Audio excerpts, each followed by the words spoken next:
Hello, good morning everyone, welcome back to ম্যানাদার blog. আপনারা সবাই কেমন আছেন? আশা করছি সবাই অনেক বেশি ভালো আছেন এবং সুস্থ আছেন। তো আজকে খুবই মেসিভাবে আমার ব্লগটা শুরু করছি। বাসার সমস্ত জিনিসপত্র উলট পালট হয়ে আছে। মা আর পাপা হচ্ছে সমস্ত কিছু ডিপ ক্লিনিং কমপ্লিট করে ফেলেছে। এবার বাকিটা হচ্ছে আমি করব। আমি হচ্ছে ডেকোর করব, আমি হচ্ছে ডেকোর মাস্টার। তো যাই হোক, আজকে সব ধুলাবালি আবার ভালো করে ক্লিন করে সব কিছু সাজিয়ে টাজিয়ে নিব। বেডশিট চেঞ্জ করব, গাছপালাগুলোকে ধুয়ে একেবারে ভালো করে ক্লিন করে তারপর সব কিছু সাজিয়ে নেব। সেই জন্যই হচ্ছে আজকে সকাল থেকে আমি কাজে লেগে পড়েছি নাস্তা খেয়ে। তো প্রথমে একটু ক্লাসটা ক্লিন করে নিচ্ছি, সমস্ত ধুলাবালিগুলো ক্লিন করেছি। আর মাটির যে জিনিসগুলো ছিল আর গাছ ছিল সবগুলোকে বাথরুমে নিয়ে রেখে এসেছি। ওগুলোকে ভালো করে ধুয়ে ক্লিন করে নেব। না ধুলে এগুলো বালুগুলো ভালোভাবে কাটে না আমার কাছে মনে হয়। সেজন্য আমি মাটির জিনিস এবং গাছকে সবসময় ধুয়ে ধুয়ে পরিষ্কার করতে পছন্দ করি। আর এখানে হচ্ছে তোষক ছিল, তোষকটাকে রোদে দিয়ে গিয়েছিল, পাপা বের হয়ে গিয়েছে যদিও। তো আমি রোদ থেকে এনে তোষকটাকে বিছিয়ে ভালো করে ঝেড়ে টেড়ে নিয়েছি। আর এবার হচ্ছে আমি এই রেড কালারের কাঁথা স্টিচের যেই মানে কি বলে এটাকে, কাজ থাকে, সেরকম একটা বেডশিট বের করলাম। এটার কারণ হচ্ছে যে আমি রেড কালারের বেডশিট বিছাবো বলেই হচ্ছে এটা বের করেছি আরও। তা না হলে গরমে এই ধরনের বেডশিটগুলো খুব গরম লাগে। আর রেড কালারের বেডশিট বিছানোর আরেকটা কারণ হচ্ছে যে গতকালকে হচ্ছে আমি আপনাদেরকে দেখিয়েছি কিনা আমার মনে নেই ঠিক। মা আর পাপা যেহেতু শপিংয়ে বেরিয়েছিল, বিছানার র্যাকসিনটা হচ্ছে নষ্ট হয়ে গিয়েছে আর কি, চারোদিকে ফেটে ফেটে যাচ্ছে। যেহেতু ট্রিপ এখনো ছোট, তো বিছানায় আসলে র্যাকসিন বিছানোটাই পছন্দ করি। তা না হলে বেডশিটে বেশি ময়লা করে ফেলে, নোংরা করে ফেলে, তারপর হচ্ছে আবার ইয়ে করে দেয়, যেটা করে দেয় আর কি, সেটা বুঝে নেওয়ার চেষ্টা করবেন। তো যাই হোক, তারপরে হচ্ছে মা ওই নতুন একটা রেক্সিন এনেছে, সেটা হচ্ছে রেড কালারের। তো চিন্তা করলাম যে অন্য কোনো কালারের উপরে রেড কালারের রেক্সিন বিছালে হয়তো একটু অন্যরকম কন্ট্রাস্ট দেখা যাবে। তো চিন্তা করলাম যে যদি রেড বেডশিটের উপরে রেড বিছাই তাহলে দেখতে ভালো লাগবে, বোঝা যাবে না যে এখানে রেক্সিন আছে কিনা। সেই জন্য আর ওইটা বের করেছি। তো যাই হোক, সব ক্লিন করে আমি বিছিয়ে নিচ্ছি। এবার পিলো কাভারগুলোও লাগিয়ে নিয়েছি, কিন্তু রেড কালারটা দেখতে আমার ভীষণই মনে হচ্ছিল যে গরম গরম একটা ভাব। আর আমি হচ্ছে এমনিতেও ঘরের যে কোনো জিনিসে হালকা কালার বা সাদা কালার ইউজ করতে পছন্দ করি। আমার হচ্ছে খুব পছন্দের কালার হচ্ছে সাদা কালার, হলুদ কালার। তো এই দুইটা কালার সবসময় আমার পছন্দের তালিকায় থাকে। যেমন এই আমাদের এই রুমটাতে হচ্ছে আমি হলুদ কালার দিয়েছি, মানে যখন বাসা রং করানো হয়েছিল আমি চয়েস করে হলুদ কালার দিয়েছিলাম একটা ওয়ালে। তো এই ওয়ালটাতে একটা প্রিন্ট করাবো ভেবেছিলাম, তখন মানে যখন রং করানো হয়েছে তখন ওয়ালে প্রিন্টটা খুব বেশি চলতো। পরবর্তীতে আর করাইনি, কারণ এমনি ভালো লাগছিল, আমার কাছে মনে হচ্ছিল সিম্পল, ওটা দিলে বেশি হাবিজাবি হয়ে যাবে। তো এই যে সবকিছু ক্লিন করে গুছিয়ে দিয়েছি। আর সব কাভার টাবার তো ধুয়ে গরম জল দিয়ে ভালো করে ধুয়ে টুয়ে ছাদে নিয়ে দিয়ে এসেছি। আর হচ্ছে এবার রুমটা একটু ক্লিন করে নেব, মানে মুছে নেব আর কি ফ্লোরটা। আর আমার সব কিছু গুছানো শেষ। এবার হচ্ছে সামনে বেডরুমে যে ড্রয়িং রুমে যে বেডটা আছে সেটাকে ক্লিন করে তারপর সেটাতেও বেডশিট বিছিয়ে দিব আর কি। এবার সেই রুমেও চলে গিয়েছি। তো এই আর কি, আমার সব কিছু গুছানো শেষ, ক্লিন করা শেষ। মানে ক্লিন করার পর মনে হচ্ছে যে খুব শান্তি লাগছে, হেঁটে চলেও খুব শান্তি লাগছে। তো যাই হোক, এখানে হচ্ছে আমি একটা স্ট্যান্ড দিয়ে যেই মানে ঘর মোছার যেই ইয়েগুলো থাকে, মপগুলো থাকে আর কি, সেটা দিয়ে মুছে নিচ্ছি আমি এখানে রুমটা। সো এভাবে করলে হচ্ছে মোটামুটি মোছা হয়ে যায় ঠিকই, কিন্তু হাত দিয়ে মুছলে তো অন্যরকম ক্লিন হয়, খুব ভালো করে ক্লিন হয়।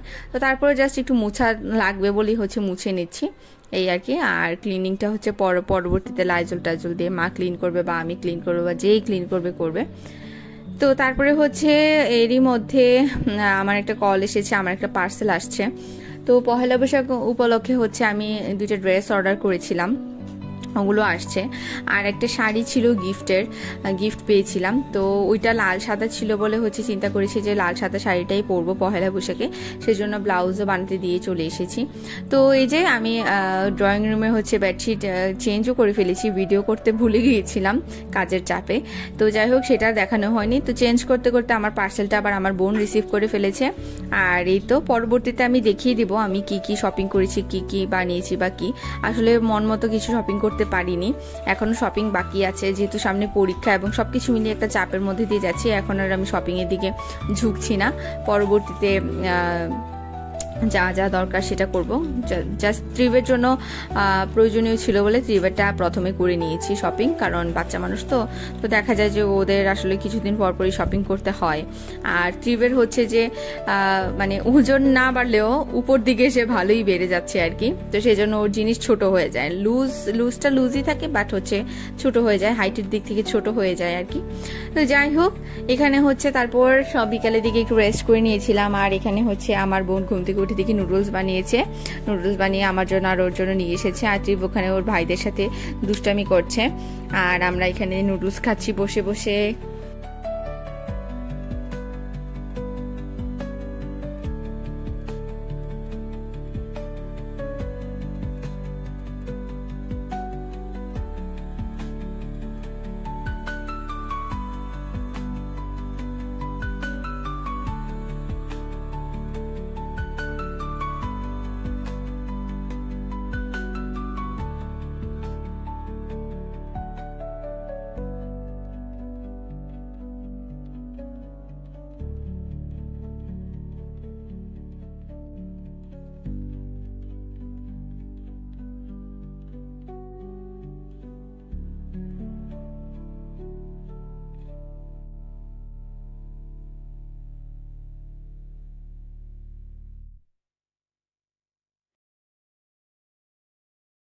তো হিন্দুদের তো বছরে দুইবার, একটা হচ্ছে চৈত্র মাসে, আরেকটা হচ্ছে কি বলে ওইটাকে পূজার আগে, যেটা আশ্বিন আশ্বিন মাস সম্ভবত বলে।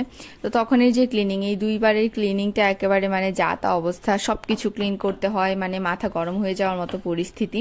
তো এই যে সকালবেলার যেই দুপুরবেলা থেকে কাজগুলো করেছিলাম, অনেক কাপড় চোপড় সবকিছু পড়েছিল, সবকিছু ধুয়ে টুয়ে ক্লিন করে দিয়ে শুকিয়ে বাসায় এনে রাখা হয়েছে। এবার হচ্ছে এগুলোকে ভাজ টাজ করে নিচ্ছি, কাজের তো কোনো শেষ নেই।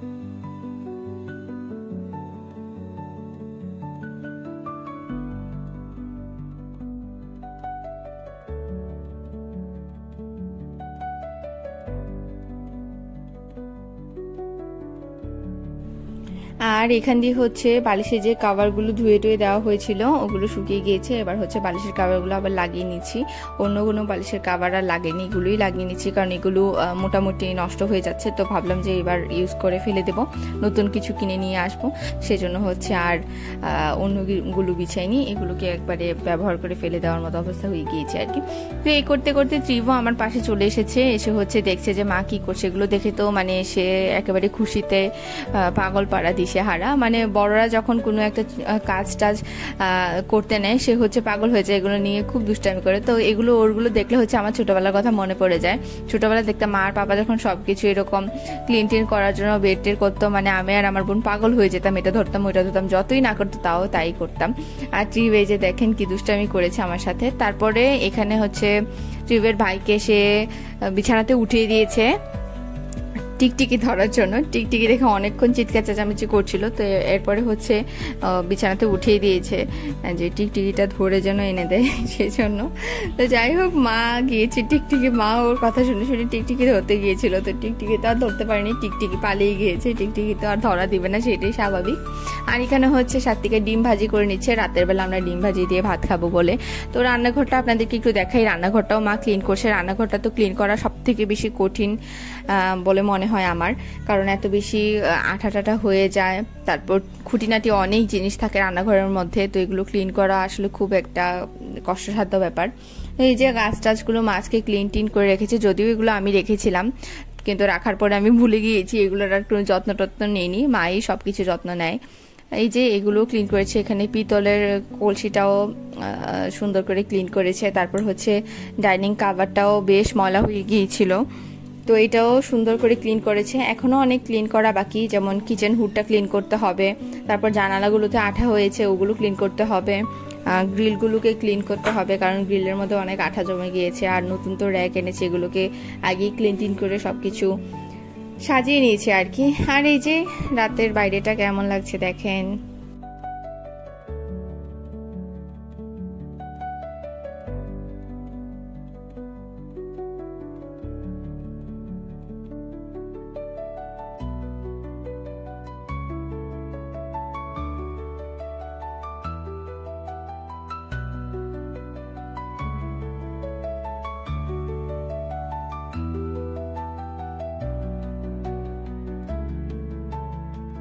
তো গতকালকেই দেখিয়েছিলাম যে মা একটা বিস্কিট রাখার জন্য ডিব্বা এনেছে, কারণ আমাদের আগের ডিব্বাটা হচ্ছে নষ্ট হয়ে গিয়েছে আর কি।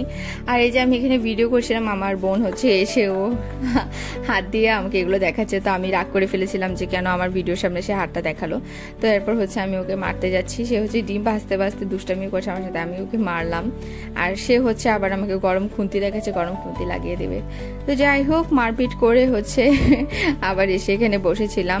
এই তো তারপর আমরা খাওয়া দাওয়া করে নিলাম। খাওয়া দাওয়া শেষ করা হয়ে গিয়েছে, কিন্তু ট্রিপের খাওয়া দাওয়া হয়নি। তো ওর খাওয়া দাওয়ার জন্য আবার আমরা বসে আছি, কারণ ও হচ্ছে দেরিতে খেয়েছে, 9টার দিকে হালকা পাতলা খেয়েছিল আর কি। তো সেজন্য ডিনারটা তো তাড়াতাড়ি কখনোই করবে না। তো ওর জন্য বসে থাকতে থাকতে তারপর হঠাৎ করে রাত 12টা বাজে আমার ক্রেভিংস হচ্ছিল যে চা খাবো, কারণ সন্ধ্যাবেলা আজকে চা খাইনি। তো এই আর কি, এরপরে হচ্ছে চা বসে চা বানিয়ে নিলাম। আর এখন হচ্ছে চা বানাচ্ছি চা খাওয়ার জন্য, যদিও রাত বাজে 12টা।